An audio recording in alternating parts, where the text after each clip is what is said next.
चलो अब एक और इम्पॉर्टेंट चैप्टर है जिसको हम कहते हैं पाइथन लूप्स। ठीक है, लूप्स में हमको पता है कि दो तरीके के लूप होते हैं। एक होता है फॉर लूप जिसका हमने यूज़ अपने पुराने चैप्टर्स में किया हुआ है, और एक है वाइल लूप। ठीक है, तो ये बहुत ही इम्पॉर्टेंट चैप्टर है। जैसे कि हमारा इफ़ एल्स इफ़ और एल्स था, तो मैं फिर से एक नया चैप्टर बना लेता हूँ और ये हमारा 22 होगा।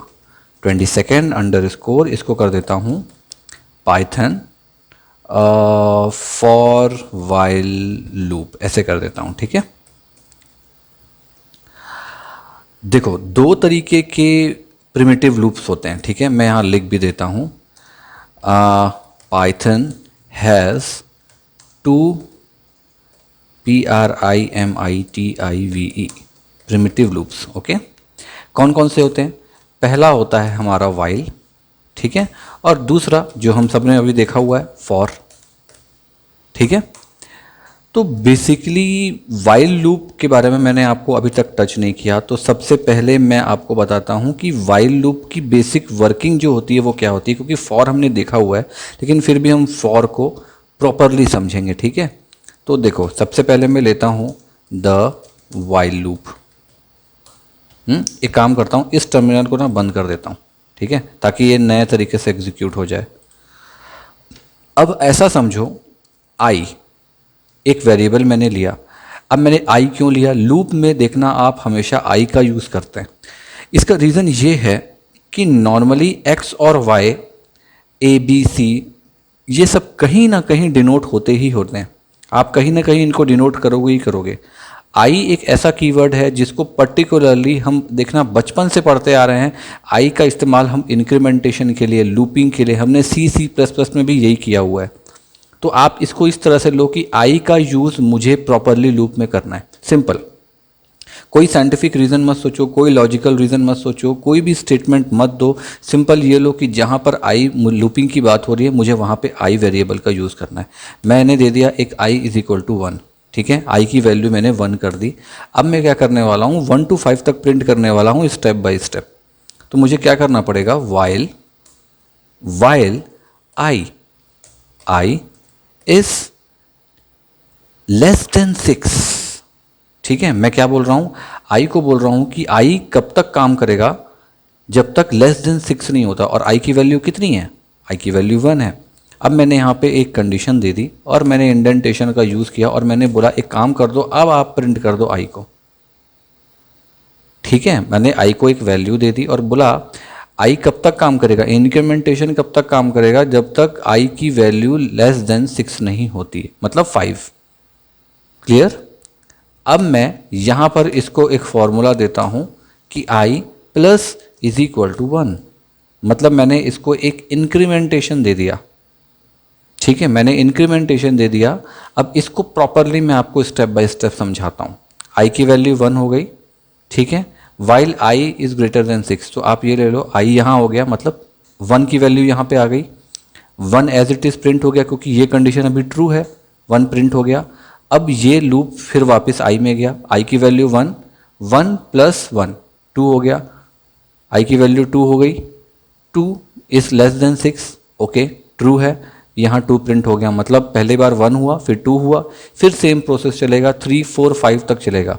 और जैसे ही ये 6 में जाएगा, आई की वैल्यू 6 होगी, तो while I is less than 6, ये यहाँ फॉल्स हो गया, तब ये आगे कुछ प्रिंट नहीं होगा। ठीक है, इसको सिंपली एग्जीक्यूट करता हूँ। देखो, या तो ये 1 2 3 4 5 प्रिंट हो जाएगा स्टेप बाय स्टेप, या फिर ये कंटिन्यूसली इसका इंक्रीमेंटेशन चलता रहेगा।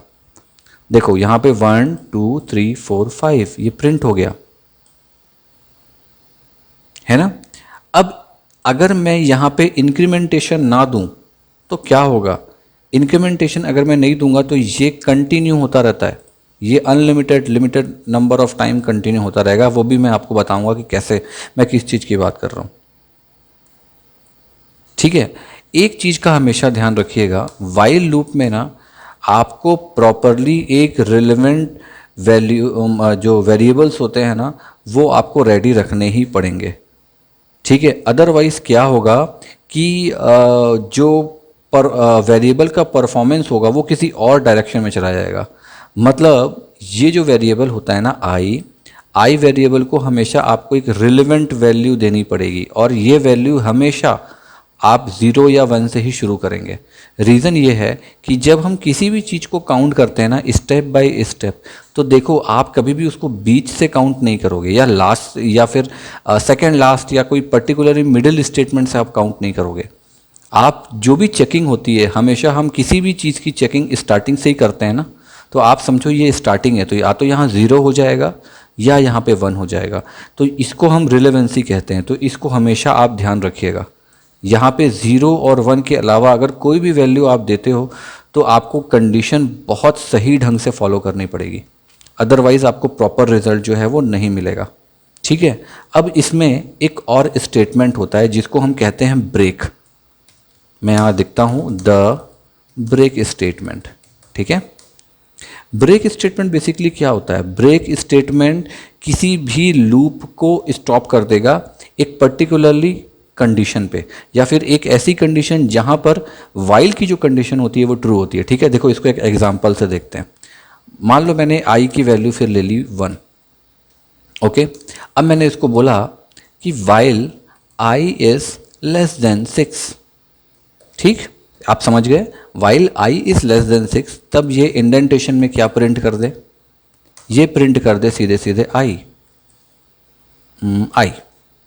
ठीक है, लेकिन मैं अब यहाँ पर एक और कंडीशन दे रहा हूँ, मतलब एक तरह से मैं नेस्टेड कंडीशंस यूज़ कर रहा हूँ वापस, जो हमने पिछले चैप्टर पे देखा था। इफ़, ठीक है, if I is equal to 3, आप देखो मैंने क्या दिया। ठीक है, यहाँ पे प्रॉपर इसको सेट कर देते हैं। If I is equal to 3, मतलब जब इस कंडीशन के अकॉर्डिंगली आई जो है वो 3 तक पहुँचेगा। अब आप समझना, ठीक है, देन क्या करो, आप ब्रेक कर दो। ये एक कमांड होती है। ठीक है, आप ब्रेक कर दो, और यहाँ पर मैं आ गया और यहाँ पे मैंने आई को सिंपल अपना जो फॉर्मूला था वो मैंने दे दिया इंक्रीमेंटेशन का। ठीक है, मैंने पहले एक वेरिएबल लिया, उस पर 1 डिनोट किया, उसके बाद मैं उसकी चेकिंग करा रहा हूँ कब तक? जब तक वो लेस देन 6 ना हो, मतलब 5 पे ना आ जाए एक तरह से, और मैं आई को प्रिंट कराता जा रहा हूँ। अब मैंने एक और कंडीशन दे दी कि जब आई की वैल्यू इक्वल टू बराबर, मतलब आई यहाँ पर 3 और यहाँ पर 3 जब तक ना आए, जैसे ही आता है तो आप वहाँ ब्रेक कर दो। ठीक है, अब आप बताओ इसमें क्या प्रिंट होगा, आप कमेंट करो। ठीक है, ठीक है, इसमें क्या प्रिंट होना चाहिए? क्या ये 3 प्रिंट करेगा? क्या ये 5 6 7 क्या प्रिंट करेगा? ये प्रिंट करेगा 1 2 3, है ना, 1 2 3, क्योंकि आई के बाद तो हमने 3 की कंडीशन के बाद हमने उसको ब्रेक कर दिया, तो इसको यहाँ क्या प्रिंट करना चाहिए? 1 2 3। तो ये देखो चेक कर लेते हैं।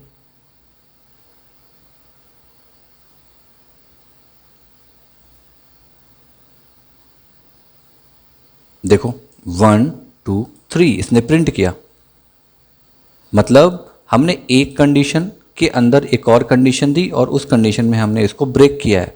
ब्रेक मतलब लूप को एक पर्टिकुलरली कंडीशन जहां पे हमारा वाइल स्टेटमेंट जो है वो ट्रू हो जाता है, वो उसको ब्रेक कर देता है, लूप को ब्रेक करेगा। ठीक है, एक तरह से the break statement stop the loop, ऐसे कर देता हूं मैं। ठीक है, इसी में जैसे आपने ब्रेक देखा ना, इसी में एक कंटिन्यू स्टेटमेंट भी होता है, मैं उसको भी आपको बता देता हूं। The continue statement, STATE statement. Continue statement क्या हो गया? सेम समझ लो ब्रेक का अपोजिट, लेकिन इसकी कंडीशन डिफरेंट रहेगी। कंटिन्यू स्टेटमेंट ये भी एक करंट इटरेशन को स्टॉप कर देता है और उसको स्किप करके कंटिन्यू करता है जो नेक्स्ट स्टेटमेंट या नेक्स्ट करंट ट्रू स्टेटमेंट उसको मिलेगा।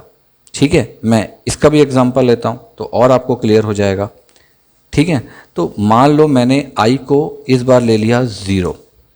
ठीक है, अब मैं उसको एक कंडीशन दे रहा हूँ कि while I is less than 6। ठीक है, जैसे सब में मैंने दिया, तब आप क्या करो, आई प्लस इक्वल टू 1, मैंने यहाँ पर उसको इंक्रीमेंटेशन दे दिया विदाउट एनी आउटपुट। ओके, मैंने कोई प्रिंट नहीं कराया। देखो अभी मैंने उसी तो उसको इंक्रीमेंटेशन दे दिया। अब मैंने यहाँ पे उसको बोला कि if i is equal to 3, तब आप क्या कंडीशन लो, तब आप उसको कंटिन्यू कर दो। इसका मतलब क्या हुआ, प्रिंट। अब मैं इसको प्रिंट करा देता हूँ, पहले मैं इसको ख़त्म कर लेता हूँ फिर आपको समझाता हूँ कि इसका मतलब क्या हुआ। देखो इसका मतलब क्या हुआ, i की वैल्यू 0 थी, मैंने बोला कि 0 is less than equal to 6, मतलब यहाँ पे मैं कंडीशन को इसको ट्रू करवाता जा रहा हूँ और उसको प्रिंट करवाता जा रहा हूँ। ठीक है, अब क्या होगा, मैंने यहीं पर उसको इंक्रीमेंटेशन दे दिया। अब अगर i जो है वो इक्वल टू 3 आता है, तब आप वहाँ से इसको कंटिन्यू कर लो। मतलब लेस देन 6 मतलब एक तो माइनस हो गया ना इसमें। ठीक है, मतलब ये हुआ कि इक्वल टू 3 हो जाएगा ना, तो ये 3 को स्किप कर देगा। ये यहाँ क्या प्रिंट करेगा, 1 प्रिंट करेगा, 2 प्रिंट करेगा, 3 प्रिंट करने वाला होगा लेकिन प्रिंट कमांड लास्ट में है, इसलिए उसको प्रिंट ना करके 3 यहाँ लेगा।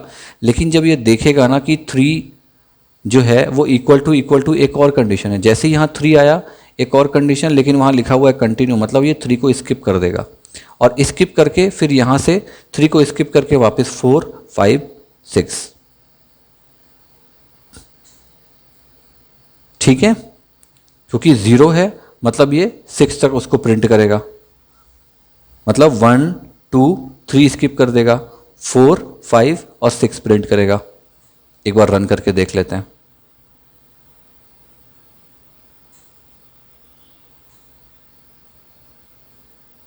देखो 1, 2, 3 इसने स्किप कर दिया, 4, 5, 6। मैं मानता हूं कि आपको हो सकता है समझने में कोई दिक्कत हो, लेकिन मैं ये कंफर्म बता रहा हूँ कि जब आप प्रैक्टिकली करोगे ना इसको, जब आप किसी रियल एग्जाम्पल में, रियल प्रोग्राम में यूज़ करोगे, आपको ये पूरी चीज़ें क्लियर हो जाएंगी। जैसे मैंने पहले भी बोला, कुछ कुछ चीज़ें क्या होती है, कभी कभी रटने की होती हैं। तो अगर आपको नहीं समझ में आ रहा होगा, एक बार और देखना। वैसे मैं अभी 1-2 एग्जाम्पल्स और दूंगा तो आपको और अच्छे से क्लियर हो जाएगा। ठीक है, इसमें मेन खेल ना इटरेशन का होता है। ठीक है, ये सब इटरेशंस हैं। ठीक है, और कुछ नहीं है यहाँ पे, क्योंकि हमने एक कंडीशन दे दी ना, अब वो कंडीशन के अकॉर्डिंगली वर्किंग कर रहा है। इसी में एक एल्स स्टेटमेंट भी होता है। मैं वापस आ जाता हूँ, यहाँ लिख देता हूँ the L's statement. Else statement हमने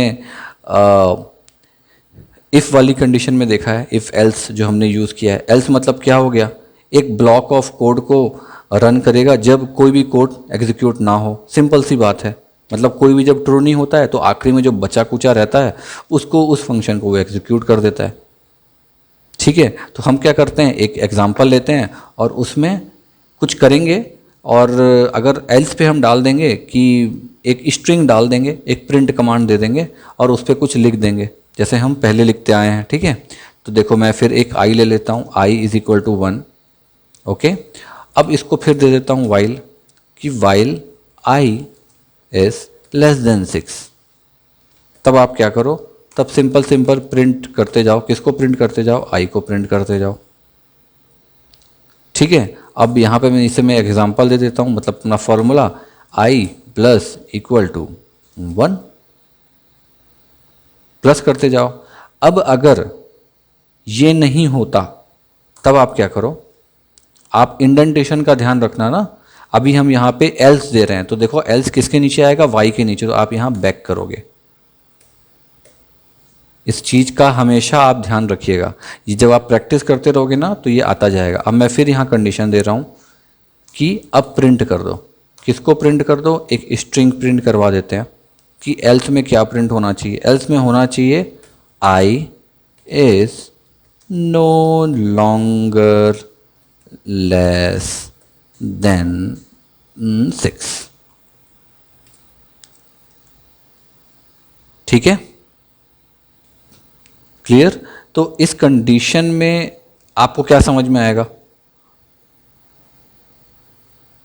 1 2 3 4 5 तक ये प्रिंट करेगा। ठीक है, मतलब मैं फिर से समझा रहा हूँ, क्योंकि i की वैल्यू 1 है और लेस देन 6 है, मतलब 5 तक तो ये चेक करेगा, 5 के बाद कंडीशन फॉल्स हो जाएगी।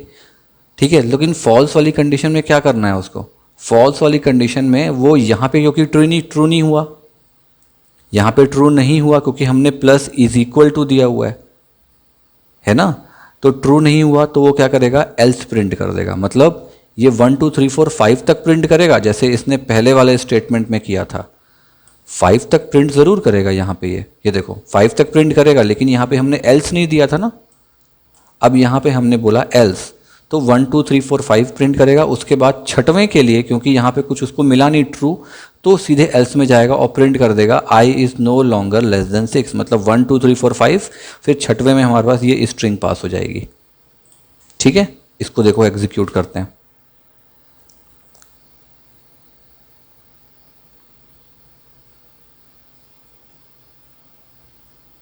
देखो 1 2 3 4 5 और उसके बाद 6 वाली कंडीशन क्योंकि फॉल्स थी तो ये एल्स पे चला गया और इसने सीधे i is no longer less than 6 print कर दिया। मतलब इसने इस कंडीशन पे तो काम किया, जो बचा उसको इस कंडीशन पे डाल दिया लाके, जब फॉल्स हुई कंडीशन। ठीक है, वाइल लूप लगभग जितने भी तरीके होते हैं वाइल लूप में, सारे के सारे तरीके इतने प्रोग्राम के अंदर ही होते हैं जितना मैंने आपको बताया। अब इसके अंदर जितना भी लॉजिक लगा सको आप उतने लॉजिक पे काम कर सकते हो, लेकिन अब यहाँ ग्रेटर देन कर लो, प्लस कर लो, is equal to, greater than equal to कर दो, जो आपको करना है आप कर सकते हो।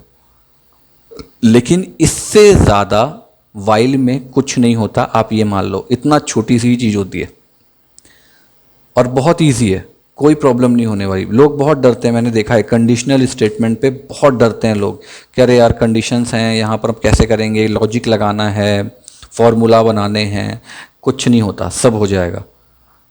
जैसे मैं आपको इसको ईजिली समझा रहा हूँ ना, वैसे ही जब हम किसी प्रोग्राम बनाएंगे लाइव तो मैं ईजिली बताऊँगा कि कैसे करना है। ठीक है, ये तो हमारा हो गया वाइल। अब आ जाते हैं फॉर लूप पे।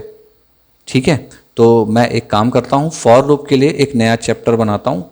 ठीक है, ये वाइल हो गया और फॉर के लिए एक अलग से करते हैं, उसमें आपको प्रॉपर समझाता हूँ। ओके, चलो।